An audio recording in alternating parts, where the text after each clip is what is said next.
এই 5টি psychological tips সঠিকভাবে যদি তোমার পার্টনারের ওপর তুমি অ্যাপ্লাই করতে পারো, তাহলে গ্যারান্টি দিচ্ছে সে মরে যাবে, তবুও তোমাকে ছেড়ে যেতে পারবে না। অসম্ভব ব্যাপার।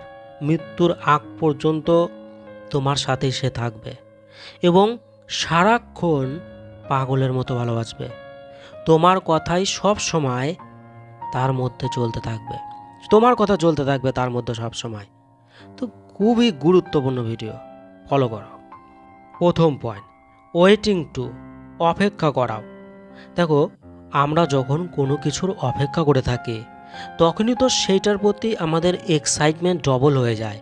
তো সেই জন্যই তুমি তাকে ওয়েটিংয়ে রেখে রেখে চলো, তাহলেই দেখবে তোমার প্রতি তার এক্সাইটমেন্ট অতিরিক্ত বেড়ে থাকবে। কিন্তু দেখো, বেশিরভাগ ছেলেমেয়েরাই কি করে, লাভার্সের সাথে দেখা করতে গিয়ে সেই আগে গিয়ে বসে থেকে পার্টনারের অপেক্ষা করে, যেটা ভুল। তুমি বসে থাকলে তোমার এক্সাইটমেন্ট বেড়ে যায়, তুমি অনেক উত্তেজিত হয়ে যাও। তুমি বারবার দেখো সে আসছে কি আসেনি, কোথায় আছে এখন, এখন কি করছে, কত দূর এলো। তো এই যে তোমার এক্সাইটমেন্ট, এই এক্সাইটমেন্ট তার মধ্যে তৈরি করতে হবে। তাই অনেক ক্ষেত্রেই, বহু জিনিসের ক্ষেত্রেই তাকে ওয়েটিং করাও। সে যদি 5টার সময় দেখা করতে চায়, তাহলে তখনই তাকে হ্যাঁ বলে দিও না। তাকে বলো, এখনও আমি শিওর দিতে পারছি না, আমি একদম ক্লিয়ার বলতে পারছি না, একটা ঝামেলা আছে, আমি তোমাকে পরে জানাচ্ছি। 1 ঘন্টা 2 ঘন্টা পরে জানাও তাকে, অবশ্যই জানাও। দেখা করতে অবশ্যই যাবে, কিন্তু ওয়েটিং করিয়ে। কোনো কিছু সে আনতে বলেছে তোমাকে, কোনো একটা জিনিস আনতে বলেছে, কোনো কিছু চাইছে তোমার কাছে, কিছু সময় অপেক্ষা করাও তাকে। তখন কিছুদিন অপেক্ষা করো, বলো তাকে এখনো পাইনি, পাবো, তারপর দেব, এখন নেই, চেষ্টা করছি, খুব তাড়াতাড়ি পাবে।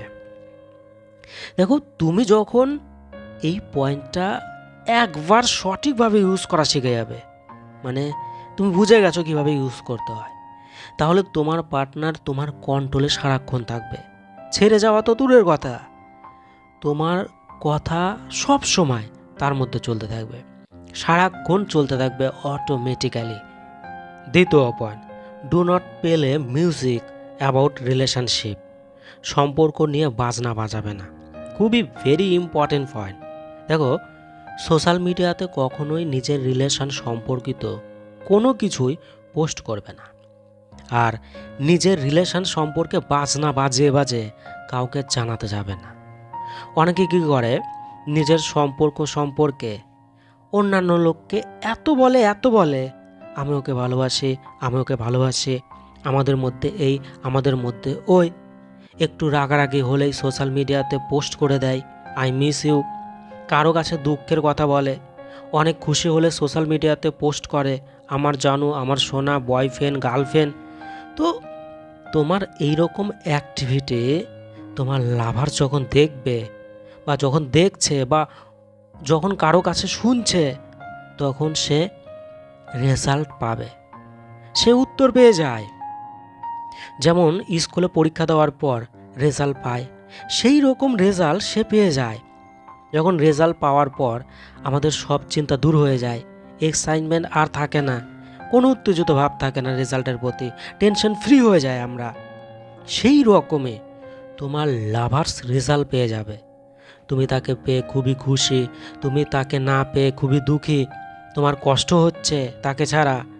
তাহলে ভাবো, সে যে এই রেজাল্টগুলো পেয়ে গেল, যখন সে জেনেই যাবে তুমি তাকে পাগলের মতো ভালোবাসো, সে ছাড়া তুমি বাঁচতেই পারবে না, তোমার জিনা হারাম হয়ে যায় তাকে না পেলে, তাহলে সে আর কেন টেনশন নিতে যাবে তোমাকে নিয়ে?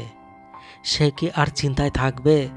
সে তোমাকে ঠিকমতো ভালো না বাসলে তুমি অন্য কাউকে ভালোবাসতে পারো, এই যে চিন্তা সে কি আর করবে? তোমাকে আরও কাছে পাওয়ার, আরও নিজের বানানোর ইচ্ছে কি তার আর থাকবে? থাকবে না। তখন সে তোমাকে অযত্ন করবে, বেশি মূল্য দেবে না, বেশি কদর করবে না, কারণ সে তো ভাববে যে এই তো আমারই, আমাকে ছেড়ে কোথাও যাবে না, এখানেই আসতে হবে। তো এত বড় ভুলটা তুমি আর করবে না। তৃতীয় পয়েন্ট, ক্যান্সেল দ্য প্ল্যান, পরিকল্পনা বাতিল করো। মানে কখনো তার সাথে কোনো প্ল্যান বানিয়েছো যে দেখা করবে বা এটা করব বা এখানে যাব, যেই রকমই প্ল্যান হোক, সব কিছু যখন কনফার্ম হয়ে যাবে, সব ঠিকঠাক হয়ে যাবে, তখন শেষ মুহূর্তে গিয়ে প্ল্যানটাকে বাতিল করে দাও, ক্যান্সেল করে দাও, কোনো একটা বাহানা দেখিয়ে বাতিল করে দাও। দেখো, তুমি হয়তো ভাববে এটা তো খুব খারাপ হয়ে যাবে, সে খুবই রেগে যাবে। দেখো, সে রেগে যাক, এই রাগটা খারাপ না, তাকে তোমার ওপর একটু রাখতে দাও। এই রাগের ফলে তোমার ইম্পর্টেন্ট তার কাছে বেড়ে যাবে, তুমি যে তার জীবনে কতটা গুরুত্বপূর্ণ সে সেটা বুঝে যাবে। খুবই পাওয়ারফুল পয়েন্ট এটা। তুমি যদি সঠিকভাবে এই পয়েন্টটাকে ইউজ করতে পারো, তাহলে তার সামনে তোমার ইম্পর্টেন্ট ডবল হয়ে যাবে। সে ভাববে তোমার কাছে কোনো কিছু পাওয়া এত সহজ না, তোমাকে পাওয়া এত ইজি না। তো এটাই তার মধ্যে এক্সাইটমেন্ট সব সময়ের জন্য বানিয়ে রাখবে তোমার জন্য। 4 নাম্বার পয়েন্ট, সে গুড বাই। দেখো, এই পয়েন্টটা খুবই ইজি, কিন্তু তোমরা করো না, মানোই না এই পয়েন্টটাকে। যখন তার সাথে ফোন কলে বা মেসেজে কথা বলছো, তখন কল রাখার আগে তাকে বাই বলা শেখো। তাকে তুমি বাই বলে ফোন রাখবে, এটা শিখতে হবে তোমাকে। এই কাজ ওই কাজ, এই ব্যস্ততা ওই ব্যস্ততা আছে, এগুলো দেখে বাই বলে ফোন রাখো।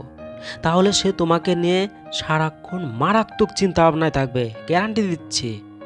সে ভাববে তুমি হয়তো তাকে কম পছন্দ করো, তার সাথে কথা বলতে তোমার হয়তো ভালো লাগে না। এই প্রশ্নগুলোই তার মধ্যে তোমার প্রতি চাহিদা তৈরি করবে, তোমাকে আরও কাছে টেনে আনার, তোমাকে আরও ভালোবেসে পাগল করার। কোথায় কমতি, কী জন্য তোমার ধ্যান তার প্রতি নেই, সেইগুলোই সে খুঁজবে এবং সে তোমাকে দেবে। এছাড়াও সে এটাও জানবে শুধু তার উপরই তুমি নির্ভর করে নেই, তোমার আরও অনেক কাজ থাকে। আর একটা কথা মাথায় রেখো, যখন তুমি তোমার নিজেকে মূল্য দেবে, নিজেকে ভালোবাসবে, নিজের কাজকর্মের মূল্য দেবে এবং তাকে সেটা দেখাবে, তাহলে সে তোমাকে মূল্য দেবে। কিন্তু তার মূল্য দেবে তো সে তোমাকে লাত্তি দিয়ে তাড়িয়ে দেবে। তুমি ভাবতে পেরেছো, এই একটা পয়েন্ট, এই একটা ছোট্ট কাজ তোমার এত পরিমাণে উপকার করবে, তোমার ভালোবাসাকে এতটা মজবুত বানাবে, সে তোমাকে ছেড়ে যাবেই না। এই পর্যায়ে তোমার ভালোবাসাকে নিয়ে আসতে পারে এই একটা পয়েন্ট। তো অবশ্যই ফলো করো। 5 নাম্বার পয়েন্ট, নেভার সে ইট ডাইরেক্টলি। কখনো সরাসরি না বলো। অনেকে তার লাভার্সের সামনে খুবই প্রেসারে থাকে, অনেকে চাপে থাকে, কারণ পার্টনার কিছু জিনিস জোর জবরদস্তি তাকে দিয়ে করায়। এটা তোমাকে করতেই হবে, এখানে আসতেই হবে, যেটা করেই হোক, যে কোনোভাবে হোক, তোমাকে এটা করতেই হবে। তো এই যে পার্টনার জোর জবরদস্তি করায়, এই সমস্ত ক্ষেত্রে একটা কোনো কারণ দেখে সরাসরি তাকে না বলে দাও, ক্লিয়ারভাবে পরিষ্কারভাবে তাকে না বলে দাও। তুমি ভাববে তার তো মন খারাপ হয়ে যাবে, সে রাগ করবে। করুক রাগ, মন খারাপ করুক, তাহলে কি হবে জানো? তার অহংকার ভেঙে যাবে, তোমার পার্সোনালিটি তার সামনে কঠিনভাবে দেখা দেবে। সে ভাববে আমি কিছুই না এর কাছে, আমি এর সব কিছু নই, আমি এই মানুষটার ওপর ডেরা জমাতে পারবো না। এই নিজের পছন্দ আর নিজের মর্জিতে যদি রিলেশনে থাকে, তাহলে একে আমি রাখতে পারবো, তাছাড়া নয়। এর ওপর জোর জবরদস্তি করতেই পারবো না আমি। তো তাহলে কি হবে জানো? তোমাদের দুজনের মধ্যে সমান অধিকার বজায় থাকবে, দুজন দুজনের প্রতি রেসপেক্ট, ভালোবাসা সব সময় থাকবে। তাই সে তোমার প্রতি সব সময় জীবন দিয়ে ভালোবাসবে, গ্যারান্টি, গ্যারান্টি এরকমই ভালোবাসবে। তো খুবই পাওয়ারফুল 5টি পয়েন্ট দিলাম, কাজে লাগাও, 100% রেজাল্ট পাবে, 100% রেজাল্ট পাবে। সে তোমাকে ছেড়ে যাবে কি? কখনোই যাবে না। আরও সারাক্ষণ অতিরিক্ত ভালোবাসবে, অল টাইম, অল টাইম তোমাকে নিয়েই চিন্তা করবে। তো মেলাও প্রত্যেকটা পয়েন্টকে, খুবই কাজের ভিডিও, কাজে লাগাও। ভালো থেকো, অনেক ভালোবাসা রইলো। আর কিছু বলার থাকলে তোমরা কমেন্টে জানাতে পারো। বাই।